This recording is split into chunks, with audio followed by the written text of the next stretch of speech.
अब सिजन चाहिँ यस्तोको चलिरहेछ होइन साथीहरू। खाजा चाहिँ अब यसको खाजा बनाउन गइरहेको छु म चाहिँ।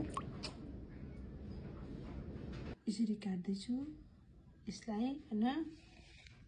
अब क्यामेरा समाउने मान्छे नभएर आफैले गर्दाखेरि देखाउन पाइरहेको छैन। यसलाई चाहिँ फाइनली यसलाई चाहिँ धोई पखाली काटी सक्यो साथीहरू।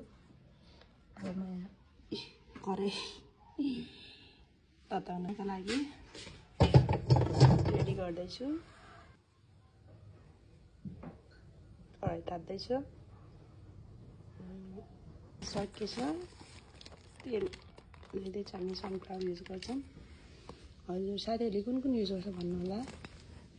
प्याज काटेर रेडी गऱ्यो। तेल ताप्दैछ। मेथी हाले। मलाई चाहिँ मेथी हाल्नुपर्छ। साग बाहेक अरू सबै तरकारी मेथी हाल्छु। जे पकाउँदा पनि मेथी पाक्दैछ। मेथी पाक्यो। तेल अलि राम्रोसँग नपाकेको भएर अलिक ढिला भएछ। खोर्सानी पनि पुऱ्याइदिएँ। प्याज हाल्न गइरहेको छु। पाक्दैछ। प्याज पाक्न लाग्यो। कस्तो ब्राउन हुँदैछ। त्यतिकै प्याज भइसकेपछि चाहिँ मैले आलु हालेँ। अघि कट गरेको आलु हुन्छ है म हाल्दैछु।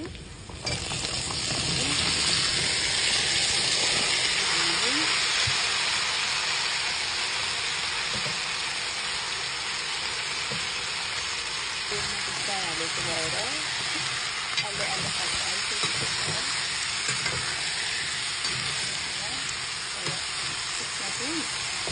कम भएछ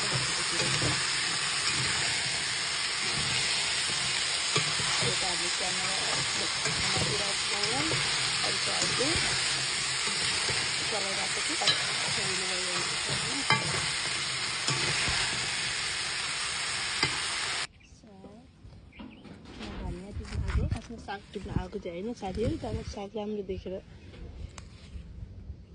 आउनुभएको देखेर धनियाँ चाहिँ लगभग फुल्न लागिसकेको छ। यसरी टिप्छ। जति टिप्यो त्यति नै आउँछ यो। यसरी भाजी पनि आउँछ। यताबाट आइरहन्छ। हामी टिपिरहन्छ साथीहरू।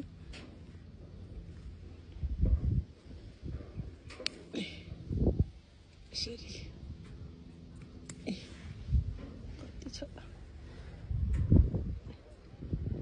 सागहरू चाहिँ भर्खर पलाउँदैछ।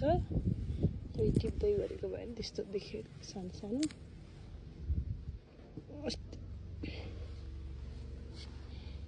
लसुन प्याजको पत्ता पनि हालौँ भनेको अलि छैन रहेछ। प्याजको पत्ता प्याज चाहिँ अलिक टाढो बेचेको छ।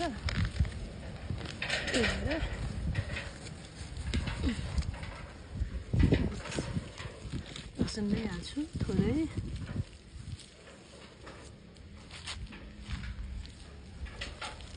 बाक्लो भएको ठाउँमा राख्दै उठेको।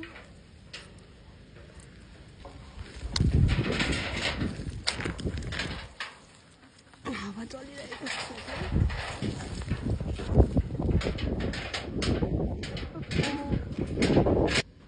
टिपेको धनियाँ लसुन यो अरू टमाटर काटेर हाल्ने। अनि लसुन अदुवाको पेस्ट पनि बनाउने।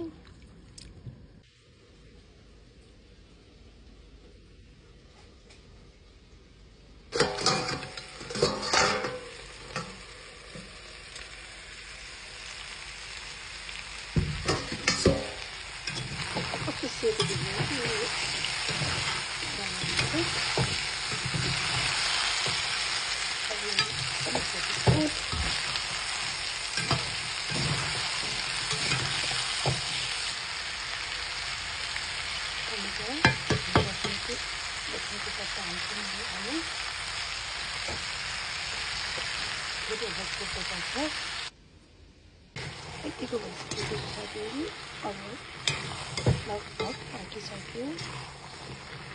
सानो 10-11 महिनाको छोरो छ। त्यसको लागि 1-2 पिस फेरि हामीले खाली चाख्छ। त्यसलाई चाहिँ खोर्सानीमा हालिकन निकाल्दैछु। खाना चाहिँ खाँदैन, त्यो पनि अब खोज्यो भने दिनु पर्यो, पिरो हुन्छ। त्यही भएर यसमा हामी सबै मसला मैले हालिसक्यो। अब बनाउन बिर्सेछु। फर्स्ट भिडियो जस्तो हुन्छ त्यस्तै हाल्दैछु। प्रायः चाहिँ एकजना अब खाना खाएको भिडियोहरू बनाउँछु है साथीहरू। खानेकुराहरू बनाएको खाएको त्यस्तै आउँछ। यसरी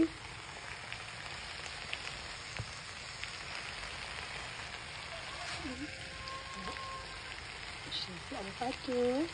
यसमा चाहिँ मैले त्यो थोरै हालेको छु। अनि त्यो लसुन अघि देख्नु भएकोहरू, अरू नदेख्नु भएको चाहिँ जिरा, धनियाँको के भन्छ धुलो। त्यस पछाडि त्यसमा नुनहरू त्यस्तै नुनहरू हालेको छु। त्यति नै, अरू केही पनि हालेको छैन, तर मिठो हुन्छ। हाम्रोमा चाहिँ बर्खातिर मात्रै हो। अहिले चाहिँ बन्द गरी ग्यास। चाहिँ आजभोलि सिजन भएकोले सानो हालेर चाहिँ यसरी खाजा बनाएर खाँदाखेरि मिठो हुन्छ। बाबु पनि स्कुलबाट आउने बेला भयो। साथीहरू हामी चाहिँ यो चिउरासँग खान्छौँ। सही त खाना चाहिँ सासू आमालाई ल्याएको। तर सासूमा हुनुहुन्न रहेछ। बाबुसँग थियो, बाबुले दुःख दिएर लानुभयो र घुम्नलाई। बाई बाई साथीहरू, यति नै हो आज मेरो फर्स्ट भिडियो।